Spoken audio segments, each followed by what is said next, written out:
Hey, I welcome you to this channel. I'm Mr. Review, and this is Save Your Money Reviews. Today we'll be reviewing Star Wars: The Rise of Skywalker. I'll be giving you my honest and unbiased review, being objective instead of subjective, delivering the best reviews right here for you. I'll tell you what I liked, what I disliked, and what they could have done to make it better. Thanks for tuning in. Let's get started. Alright, so the goal of these reviews is to hopefully help you decide if the movie is worth spending your money or saving it for the next great movie. So at the end of the review, I'll give a overall rating. Ball out means it's worth a full price ticket. Spend a little means matinee. And save your money means it's bad and not worth your hard earned money. So getting into Rise of Skywalker. So I'm going to speak about what I liked about the movie. I think the beginning, so there's spoilers here. I do want to make sure that's clear in case if someone has not seen the movie yet.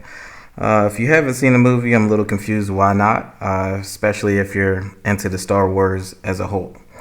So if there is someone out there who hasn't seen it yet, you certainly want to stop this review now. Go ahead and watch it and certainly check back. If you haven't seen it and you're not really caring about spoilers, certainly you can stay tuned. I'll give you my overall take on the movie. Now, I'm not going to be giving away the whole movie or main big details, just kind of going over what I liked and what I didn't like. So there's certainly reveals, but won't be an entire movie. So if you do want to still, again, check it out after the review, you can. Certainly up to you. So let's get into it here. So I'm going to go over the things I liked about Rise of Skywalker. And then I'll go ahead and get into, of course, the dislikes and things like that. So as far as the things that I did like about this movie, it's not a whole lot I did like personally about this movie. And, of course, I'll get into what I disliked and why I disliked it. Then, of course, giving you what I think could have made the movie better. It had a lot of weak points. But there's, of course, some things that I did like about it. So as far as the things that I did like about it, I do like the fact that you're actually getting answers to Rey's character in this movie. You get more of her background story or backstory into leading into, of course, where she started at in the first movie.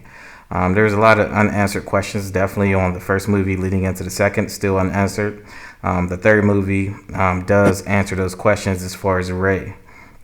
You certainly get that completeness and kind of cap to her story as far as any question marks that you did have about her character and where she, some of her backstory before the first movie. So I did like that aspect that it finally continued, of course, the story that's initially started with Force Awakens and kind of gave you that character finale as far as informational wise for the character of Rey. Finn also is on here, and you kind of discover something that he's force sensitive in this movie, which is something you kind of get hints of throughout the series. But in this movie, it kind of pretty much finalizes that aspect to let you know that Finn is force sensitive. Also, the thing I feel like they got right as well in this movie is Princess Leia. They decided to how they put her character into this movie as in training Rey. I felt like that was great for her to be kind of that trainer, and then you kind of get a backstory on Princess Leia and how she also is aware of her force and how to use it. So you kind of get a backstory that Luke trained her. I think that was a great part of the movie too as well, because I believe it was Last Jedi. Where you kind of see her use her force for the first time, and it's kind of like confusing because the prior movies don't really allow you to see that Leia is force sensitive as well. But of course, with the backstory on this movie, you certainly get that. Now, if I did miss any force sensitive things from her in the prior movies, certainly let me know in the comments of what movie I can check for to see where they kind of notion that she has force powers. But as far as what I can recollect, as far as the movies, there was no showing of Leia being force sensitive. Definitely not at the level of a Jedi, which in this case, from the backstory, you can kind of see that she has that force, just like Luke. She just, I'm assuming, didn't do as much training or discovering after the fact, like Luke most likely did throughout his journey, of course. So I did like that aspect of the fact that Leia was training Rey to be pretty much to complete her training that was initially started, of course, in a sense by Luke. So that was a good thing for the movie. I do like the fact that they brought Lando back as well. I feel like he's a very interesting character. Overall, his personality and the kind of the zest he brings to the series, I felt like he's a good character. I'm not saying he's a great character. I'm not saying that you really need him to make a movie, a Star Wars movie, or anything like that. But that's good that they kind of brought him in to kind of just add that, that factor of the original series, because this is still continuing Luke's story in a whole sense, and kind of finalizing that series, of course, his story. So that wasn't a bad thing. I felt like that was pretty cool and exciting. As far as also what I liked about it is I felt like the visuals for the fight scenes were a lot better than the prior first two movies. And I'm speaking just more so visually, just the backdrop, things like that. Those aspects in this movie, kind of, visually speaking, this movie was well shot. I liked some of the scenes as far as visually. So those are the small pinpoint things that I really agree with, accept, love, like about this movie. Is those things specifically. Again, there was not a lot to like because I came into the movie really looking for a lot. I think that's fair to say as well. Since it's the final, it's the finale. You want to go out with a bang. You want it to be the best out of the trilogy. You always want the finalized one to be, especially when you leave a lot of open story. When you leave a lot of,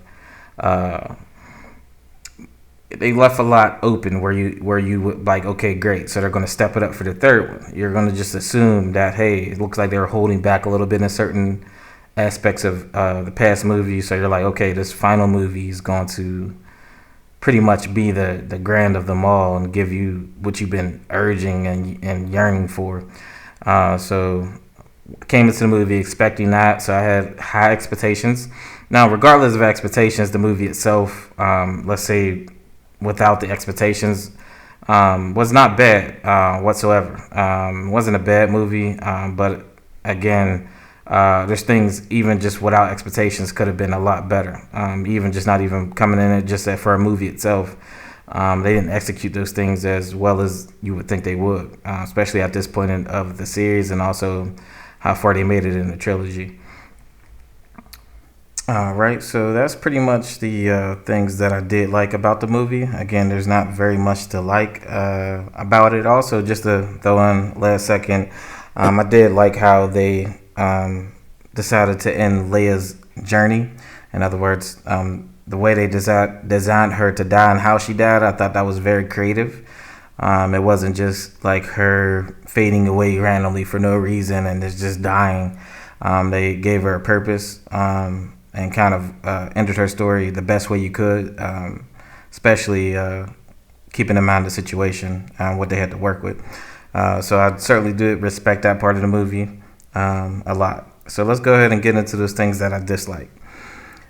So starting out, the beginning of the movie, if you guys remember, the opening sequence is Kylo Ren trying to find pretty much the Emperor. He's trying to find that, the main villain of the story. And in the beginning sequences, you can kind of see him going through whatever he has to go through in order to get to where he wants to get to, which is finding the Emperor.